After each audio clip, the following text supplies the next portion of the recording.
तुम्हारे पांव के नीचे कोई जमीन नहीं। कमाल ये है कि फिर भी तुम्हें यकीन नहीं। मैं इन बेपनाह अंधेरों को सुबह कैसे कहूँ, मैं इन अंधेरों का अंधा तमाशबीन नहीं।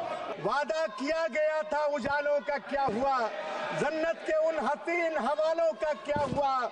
साहों की सैर के लिए रास्ते तो बन गए, लेकिन अवाम के पैर के छालों का क्या हुआ। धन्यवाद सभापति महोदय। आपने मुझे माननीय फाइनेंस मिनिस्टर द्वारा प्रस्तुत अनुदान मांगों पर तथा मणिपुर के बजट पर अपनी बात रखने का अवसर प्रदान किया है। मैं इस विषय पर अपनी बात प्रारंभ करने से पहले अपने लोकसभा क्षेत्र धौरारा की महान विभूतियों सीतापुर के निर्माता महाराजा छीता पासी जी, मितौली के महाराजा मितान पासी जी के चरणों में श्रद्धा के सुमन अर्पित करते हुए अपने नेता आदरणीय श्रद्धेय नेताजी के पुण्य स्मृतियों को नमन करता हूं। सभापति जी, मणिपुर का बजट आखिर संसद में किन हालातों में प्रस्तुत करना पड़ रहा है, ये किसी से छुपा हुआ नहीं है। जब आधी आबादी राहत कैंपों में रह रही हो तो फिर इस बजट का लाभ किसको मिलने वाला है। मैं मणिपुर के बजट पर विस्तार से नहीं जाना चाहता। आदरणीय सभापति जी, आज 11 मार्च है, हम पूरक अनुदान मांगों पर चर्चा कर रहे हैं।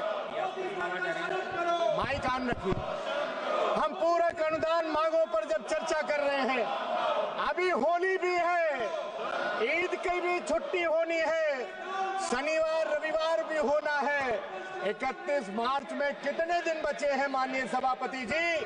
इस नए बजट को कैसे खर्च कर पाएंगे? पहला अनुपूरक आप दिसंबर में लाए, दूसरा फिर ले आए हैं। इसका मतलब आप इस मद को लूटना चाहते हैं।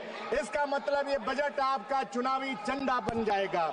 51,000 करोड़ रुपए का अतिरिक्त बजट जो आपने मांगा है, इसकी प्राप्ति कहां से होगी, इसका कोई जिक्र आपने नहीं किया है। कोई नया मद का न होना ये बताता है कि आपका नियोजन सही नहीं है, आपका वित्तीय अनुशासन सही नहीं है, इसलिए आपको बार बार अनुपूरक लाना पड़ता है। खाली भाषण आपके पास है। प्लानिंग कमीशन की जगह नीति आयोग आपने बना करके जो नीति आयोग बनाया है वो बेईमानी साबित हो रहा है। इसलिए सभापति जी, मैं सरकार से जानना चाहता हूं, वादा किया गया था उजालों का क्या हुआ, जन्नत के उन हसीन हवालों का क्या हुआ। साहों की सैर के लिए रास्ते तो बन गए, लेकिन अवाम के पैर के छालों का क्या हुआ। आदरणीय सभापति जी, जब माननीय वित्त मंत्री जी जवाब देंगी तो मैं ये जानना चाहूंगा कि वित्त मंत्रालय की रिपोर्ट कहती है, जो मैं ले करके आया हूं, कि यूएसएड जो कि बंद हो गया है, और वित्त मंत्रालय की रिपोर्ट कहती है कि यूएसएड का पैसा भारत की आर्थिक परियोजनाओं में लगा है। जब यूएसएड बंद हो गया तो क्या वो परियोजनाएं बंद हो जाएंगी? मसलन क्या उन सारी परियोजनाओं को रोक दिया जाएगा? वित्त मंत्री जी जब जवाब देंगे तो उसको बताने का काम करेंगे। माननीय सभापति जी, तमाम विभागों पर बजट आया है। कृषि कल्याण पर आपने अतिरिक्त बजट मांगा है। आज देश के अंदर सबसे ज्यादा कोई बेहाल है तो इस देश का अभी समय नहीं हुआ है। इस देश के अंदर कोई बेहाल है तो सबसे ज्यादा किसान बेहाल है। कोई बाजार नहीं है, उत्पादन का कोई उसको। माननीय सभापति जी, जिस माहौल में मैं भाषण कर रहा हूँ, 15 मिनट हमारी पार्टी का समय है, आप मुझे आपका संरक्षण चाहिए सभापति महोदय, प्लीज। इसलिए मैं आपसे कहना चाहता हूँ, किसान सम्मान निधि से इस देश के किसान का कल्याण नहीं होने वाला है, इसलिए किसानों का कर्जा माफ करिए। माननीय अखिलेश यादव जी ने हम लोगों को सिंधु बॉर्डर पर भेजा था। डल्लेवाल जी आज भी अनशन पर हैं। किसानों की मांगे माननी चाहिए। प्रधानमंत्री सड़क योजना के अंदर ऐसे मानक बना दिए गए हैं, अब आप खड़ंजा लगा हो तो सड़क नहीं बन सकती। 2011 की जनगणना के अनुसार लेंगे तो सड़क नहीं बन सकती। हमारी आपसे मांग है, हम सांसदों के पास है क्या? प्रधानमंत्री सड़क योजना ही तो हम लोग बनवा सकते हैं, उसके मानक का सरलीकरण किया जाए।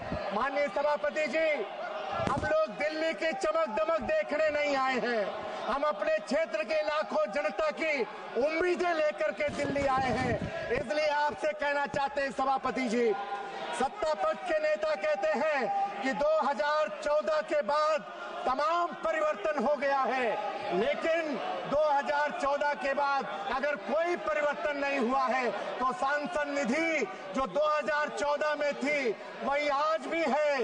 इसलिए हम आपसे कहना चाहते हैं 90 लाख जीएसटी, 10 करोड़ कंटीजेंसी, प्रधानमंत्री जी कहते हैं कि आइए मिलकर के विकसित भारत बनाएं। क्या 4 करोड़ में खास विकसित भारत बनाएंगे? इसलिए सांसद निधि हमारे उत्तर प्रदेश में 5 करोड़ एक विधायक की है। इसलिए 5 करोड़ के हिसाब से 25 करोड़ रुपए सांसद निधि की जाए। इसलिए सभापति जी आखिरी बात कहते हुए, तुम्हारे पांव के नीचे कोई जमीन नहीं। कमाल ये है कि फिर भी तुम्हें यकीन नहीं। मैं इन बेपनाह अंधेरों को सुबह कैसे कहूँ, मैं इन अंधेरों का अंधा तमाशबीन नहीं।